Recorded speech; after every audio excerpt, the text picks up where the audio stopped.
What's up, everybody? Sorry, it's Maddie. Training vlog, if you will. I'm adjusting my tripod. Day 2 for Arizona Cup. I was out here yesterday with Julie. If you saw that in the previous section. I just got out here. I just shot my first end. I didn't know if what was going to happen, and well, you saw how I left off yesterday, and I'm pleased to announce that really hasn't changed at all, which is good. So I did the right things yesterday. If you remember, I did say don't plunge your tune your way into left and right. So I ended up here. I have an 8, but all the rest are in the yellow. That's all I care about.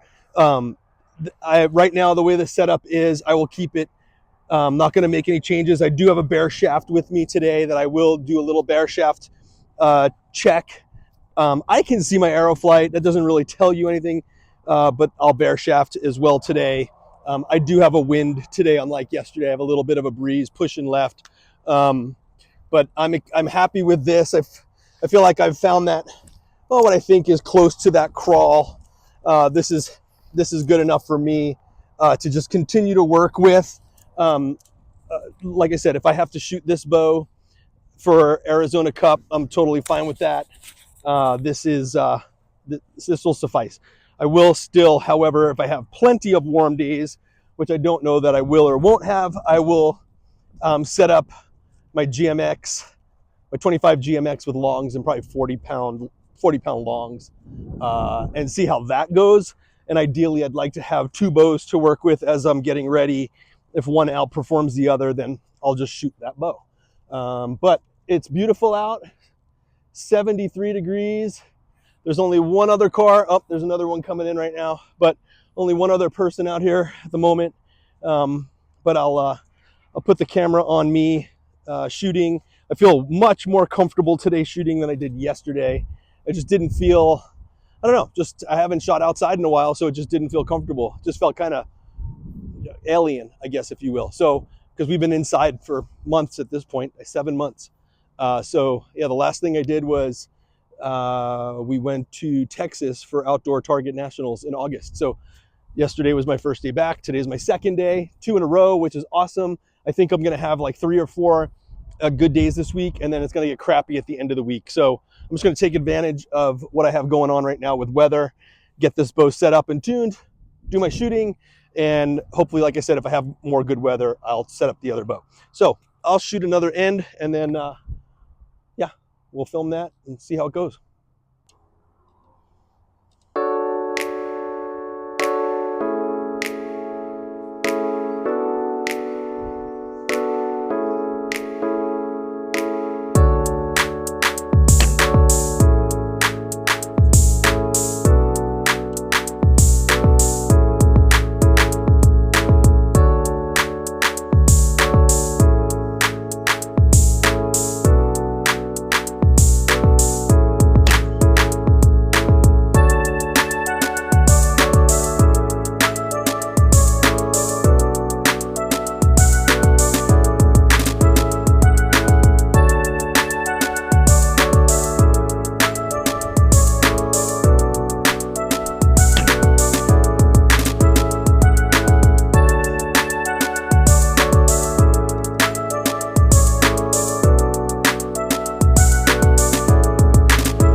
The last shot was a little weak. Let's see how it turned out. I'll just keep it rolling so you can see I'm not fudging what I'm doing here. But I'm excited to be outside. I love 50 meter. Now that the weather is warm, or hopefully consistently warm, I'll be out here all the time now. I just love being outside. I have the whole range to myself most of the time, which is nice. And yeah, get ready for these outdoor tournaments. All right, so yeah. So like I said, that last one was weak. Obviously that's a tell. But otherwise good. I'm in the close enough to the yellow. I just need to refine my form and my timing, if you will.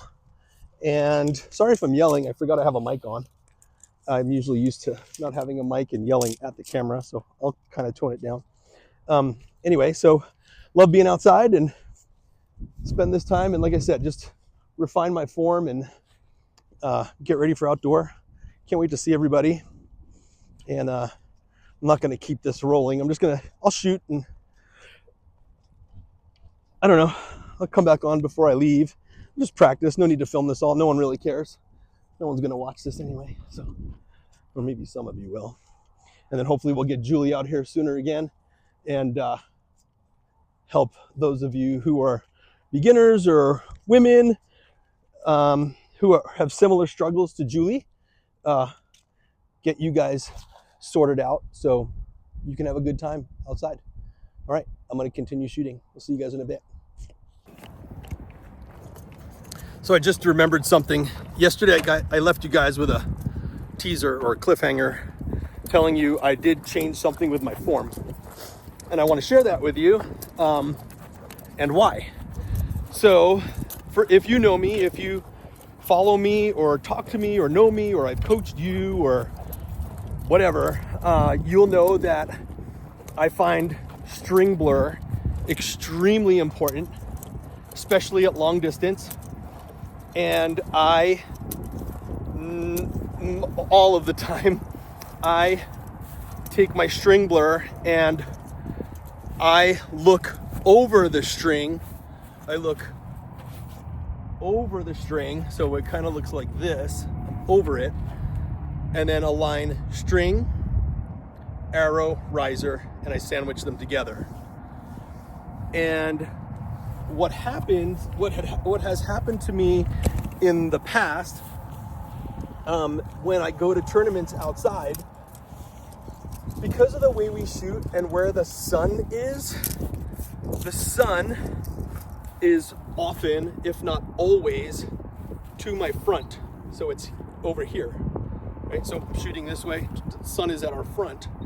And what ends up happening is, because I look on this side over on the right side of the string, the sun creates a huge glare off the right side of the string. And because of that, it makes the string almost look larger and white, right? Because of the sun glare. And what I end up having to do is look farther over the string to get away from the glare and to see my arrow. And what happens is, because I do that, my arrows tend to fly way right at tournaments, way right. And I've proven this to myself over and over again. And I don't know why I've been so, against correcting my form in that sense, because I'm so comfortable being there. I've been doing that for years, looking over the string. Now what I'm doing is I'm staying, sorry about the camera, I'm staying now on the left side of the string, like I would normally teach people. I usually say in that case, when I'm coaching people, do as I say, not as I do, right? Which is, in my case, looking over the string. I always tell people, keep a normal alignment. Just turn your head and see the arrow, the string, and the riser, or the arrow and the string on the riser. String blur is essential, super, super important, almost more important than the aim. So what I'm doing now is I'm staying more upright, keeping my head more aligned, and not looking over it because I don't want that glare. I'm fortunate at home here, when I come to shoot, it's right now about 4 p.m. I'm done with work. I usually come out after work to shoot till almost dark. And in my case, the sun now is behind me. Here's my halo. You get my point.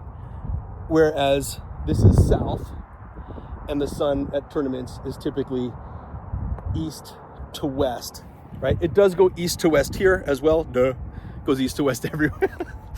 It goes east to west everywhere, but it's at my front. In other words, I'm not shooting this way, I'm shooting this way. But I don't shoot in the morning at home ever. And so I tune my bow for what you see here, where right now the sun is west heading down over the mountains. We're at tournaments, 99% of the time we're an 8 o'clock line. And 8 o'clock, that sun's coming up. Last year in Texas, we watched the sun come up. It was kind of cool. We got there, it was kind of dark, and then the sun came up on the horizon. We have some cool photos of that. And throughout the day, it's still sitting right here. By noon, when we're shooting, it's still right in our face, creating that glare off of my string, ruining my personal string blur. So again, I'm now working at keeping my head on this side of the string, on the left side of the string, so I now see my arrow, my string, and my riser. And that's the big form change I'm making for outdoor. I'm thinking from here out. So for outdoor, that's exactly what I'm gonna do. If I can bring that to indoor, I'll try. I like what I do, which is look over the string. I can sandwich that all in. I love it. Sometimes I can look through the string and put the riser right on it. It's a very nice line that I can see. Outside, there's a lot more glare issues than indoor. So anyway, I just wanted to let you guys know what that was and why. And I would recommend it too. Again, I always say, do as I say, not as I do. Maybe it's to your benefit over me, which is good for you, of course. So that's my plan moving forward. I hope that's a good explanation. And of course, if you want, comment in the comment section about string blur. Do you use it? How important it is to you? And what does it look like? And I'm here to tell you, you have to use string blur. It's your rear sight, so to speak. If people that say, I don't know it, I don't see it, you got to figure out how to find it. Maybe your draw is too long or it's too shallow.